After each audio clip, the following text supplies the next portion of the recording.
Hello guys. तो कैसे हो आप सभी? आप सभी एकदम मस्त होंगे।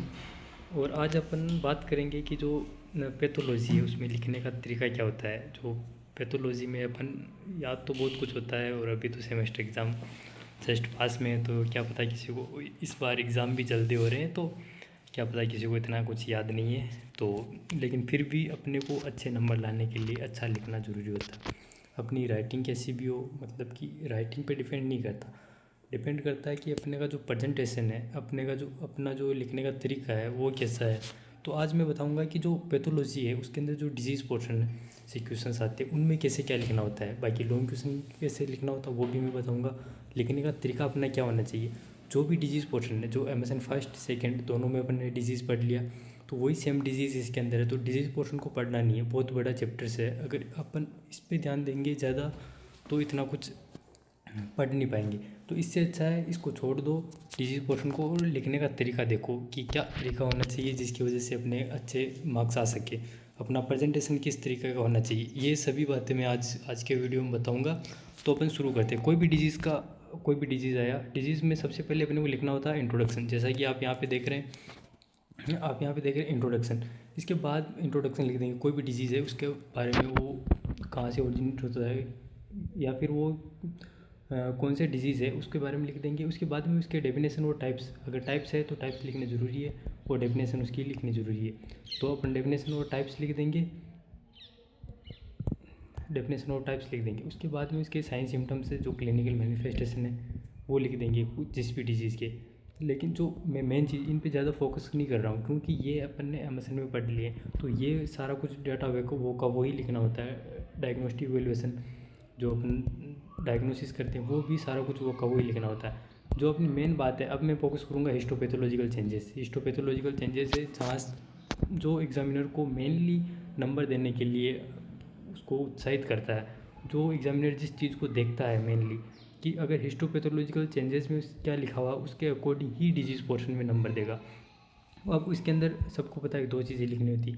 एक तो जो ग्रोथ चेंजेस जिसको मैक्रोस्कोपिक चेंजेस, जो अपने को दिखता है बाहर से, मतलब बड़ा बड़ा है उसमें क्या चेंजेस आया है। और एक होता है माइक्रोस्कोपिक चेंजेस, जिसको अपन सिर्फ माइक्रोस्कोप की हेल्प से ही अपन पता कर सकते हैं कि उसमें क्या चेंजेस आया है। तो अब हम बात करते हैं कि ग्रोथ चेंजेस जिसको मैक्रोस्कोपिक चेंजेस अभी बोला था। तो मैक्रोस्कोपिक चेंजेस के अंदर अपने को लिखना क्या है, लिखने का तरीका, मतलब कि सबसे अपन ने इंट्रोडक्शन लिख लिया, डेफिनेशन लिख ली, साइन सिम्टम लिख लिए, डायग्नोस्टिक इवेल्यूएशन लिख लिए, उसके टाइप्स वगैरह सारे लिख दिए। अब जब अपन पैथोलॉजिकल चेंजेस है, जो पैथोलॉजी के मतलब ही होता है कि पैथोलॉजिकल चेंजेस लिखना बहुत ज़रूरी है।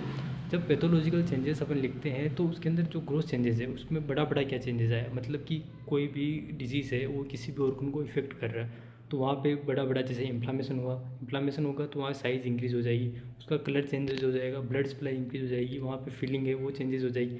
ये सारा कुछ यहाँ पे लिखा हुआ है कंटेंट कि क्या क्या चेंजेस हो जाएगा। तो उसके अंदर कोई भी डिजीज़ हो सबके अंदर ये लिखना है, मतलब कंपलसरी है, क्योंकि ये लिखेंगे तो ही वो नंबर देगा। उसमें टेंडर हुआ, स्वेलन हुआ, कलर चेंजेस हुआ, ये सारा कुछ उसके अंदर लिखना पड़ेगा अपने को, तभी वो एग्जामिनर अपने को नंबर देगा। और उसके अलावा जो वहाँ पे मतलब कि डिजीज़ कंडीशन के अंदर फाइब्रोसिस हो गया, एट्रोपी, मतलब कोई भी cellular changes, atrophy, hypertrophy, hyperplasia, dysplasia, कोई भी अगर चेंजेस आ रहा है तो वो चेंजेस अपने को लिखना होता है ग्रोथ चेंजेस के अंदर, जो मैक्रोस्कोपिक चेंजेस है। तो ये सारा कुछ लिखोगे तो बहुत अच्छे नंबर आएंगे। चाहे अपनी डिजीज़ नहीं पड़ी हुई है लेकिन अपने का पैटर्न अच्छा है, अपना प्रेजेंटेशन करने का तरीका अच्छा है, तो अपने आप को आपको नंबर मिल जाएंगे।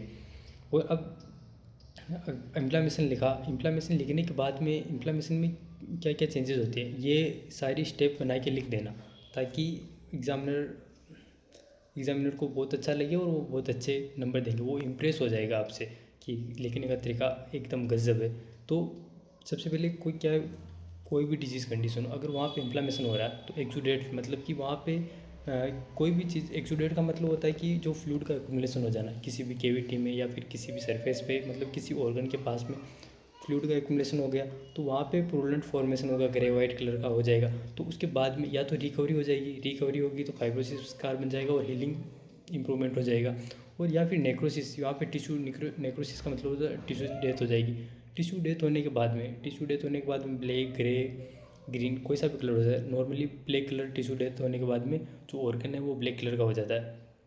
तो अपने को जो मैक्रोस्कोपिक चेंजेस है, जो ग्रोथ चेंजेस है, उसके अंदर ये बड़ी बड़ी चीज़ें लिखनी थी जो मैंने बताई। क्या क्या लिखना था उसके अंदर लिखना, उसके अंदर बड़ा बड़ा क्या चेंजेस हो रहा है, इन्फ्लामेशन हो रहा है, साइज कोई भी सेलुलर चेंजेस हो रहा है, कलर चेंज हो रहा है, टेक्सचर चेंज हो रहा है, टेंडरनेस आ रही है, वार्मनेस आ रही है, ये सारा कुछ उसके अंदर लिखना है। इन्फ्लामेशन को ऐसे डिस्क्राइब कर लेना डिटेल से। और उसके बाद में अपन देखते हैं जो मैक्रोस्कोपिक चेंजेस है उसमें क्या लिखना होता है। मैक्रोस्कोपिक चेंजेस में कोई भी डिजीज़ हो उसका हमेशा डायग्राम बनाना। डिजीज़ का डायग्राम कैसे बनाओगे, डिजीज़ का डायग्राम बनाओगे ऑर्गन से रिलेटेड। जैसे मैं कोई एग्जांपल के लिए बताऊँ, कोई भी अगर रेस्पिरेटरी से रिलेटेड कोई भी डिजीज़ आ गया, टीबी आ गया, सीओपीडी आ गया, अस्थमा आ गया, तो उनमें क्या करोगे, एक लंग्स का स्ट्रक्चर बनाओगे जिसके अंदर कि नॉर्मल कैसा दिखता है, उसके बाद में कोई भी ब्लड सप्लाई हो गया, नर्व सप्लाई हो गया, उसके अंदर कुछ भी एबनॉर्मलिटीज़ दिखा के, मतलब कि सबसे पहले मैं यहाँ पे एक बना के बता देता हूँ कि कोई भी जैसे कि अपन ने ये लंग्स बनाए, तो इस लंग्स के अंदर कोई भी ये नॉर्मल है, तो अपने को इसमें नॉर्मल बनाए तो इसके अंदर कोई भी ऐसी एबनॉर्मल स्ट्रक्चर बनानी है, उसको बताना है कि ये एबनॉर्मल है इसके अंदर ये, तो वो उसके अंदर कोई भी नर्व सप्लाई बना सकते हैं, ब्लड सप्लाई बना सकते हैं। तो एग्जामिनर को लगेगा कि हाँ इसको पता है कि इसके अंदर माइक्रोस्कोपिक चेंजेस क्या होते हैं। उसके बाद में नीचे लिख देना है, मतलब कि उसके अंदर डायग्राम बनाया, उसके बाद में नर्व सप्लाई अगर आपको पता है उस ऑर्गन से रिलेटेड नर्व सप्लाई, नर्व का नाम पता है तो लिख देना, ब्लड सप्लाई, वेन सप्लाई वो लिख देना। और उसके बाद में मतलब क्या चेंजेस आता है, अगर कोई भी ब्लड वेसल्स रप्चर वगैरह हो गई है, मतलब उसके अंदर ब्लड लॉस होगा तो आरबीसी कम हो रही है, या फिर कोई भी ऑब्स्ट्रक्शन आ जाएगा जिसके अंदर हाइपोक्सिया, इस्चेमिया वाली कंडीशन के अंदर, फिर भी अगर ब्लड सप्लाई डिक्रीज हो रही है तो उसके अंदर मतलब कि जब कोई भी इन्फेक्शियस कंडीशन आती है तो WBC इंक्रीज हो जाती है, मतलब कि न्यूट्रोफिल, प्लेटलेट, मोनोसाइट, मैक्रोफेज, ये सारी इंक्रीज हो जाएगी। तो ये सारा कुछ उसके अंदर लिख लेना है।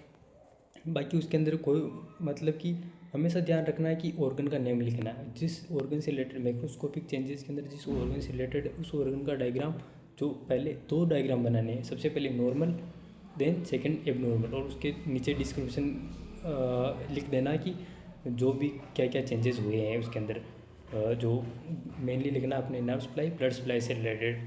तो ये सारा कुछ लिखना होता है डिजीज़ पोर्शन में। डिजीज़ पोर्शन बहुत बड़े बड़े चैप्टर है, सेकंड थर्ड यूनिट बहुत बड़ी बड़ी यूनिट है, तो उन दोनों यूनिट को पढ़ना नहीं है, दोनों यूनिट को छोड़ देना है। सॉरी, जो पैथो फर्स्ट है उसकी सेकंड यूनिट है और पैथो सेकंड की फर्स्ट यूनिट, तो ये दोनों डिजीज़ पोर्शन वाली है, तो उसके अंदर यही चीज़ें लिखनी। और ये PDF आपको अपने टेलीग्राम चैनल नर्सिंग नॉलेज 01 पे मिल जाएगी। और इसके अलावा जो लॉन्ग क्वेश्चंस है उनको कैसे लिखना होता है, लॉन्ग क्वेश्चंस में डायरेक्टली डेफिनेशंस पूछते हैं, जैसे इन्फ्लामेशन हो गया तो इन्फ्लामेशन के टाइप्स, उसके अंदर क्या क्या चेंजेस आते हैं, वो सारा कुछ लिखना होता है। सेलुलर चेंजेस हो गया, सेलुलर चेंजेस से बड़ा क्वेश्चन आता है, नेक्रोसिस से बड़ा क्वेश्चन आता है। तो ये सारे बड़े क्वेश्चंस आते हैं, तो इनको लिखने का तरीका तो वही है, जो पूछा जाए वो डायरेक्टली थ्योरी लिख दो। लेकिन जो डिजीज़ कंडीशन के अंदर अपने को मेनली फोकस करना है हिस्टोपैथोलॉजिकल चेंजेस, जिसको अपन बोल सकते हैं, या फिर पैथोलॉजिकल चेंजेस, जिसके अंदर मैक्रोस्कोपिक और माइक्रोस्कोपिक दोनों मैंने बता दिए। लिखने का तरीका क्या होना चाहिए, इनको पॉइंट को नोट कर लेना ताकि आपको लिखने में हेल्प मिल सके। तो या PDF को अपने टेलीग्राम चैनल पर मिल जाएगी। इसी के साथ थैंक यू दोस्तों।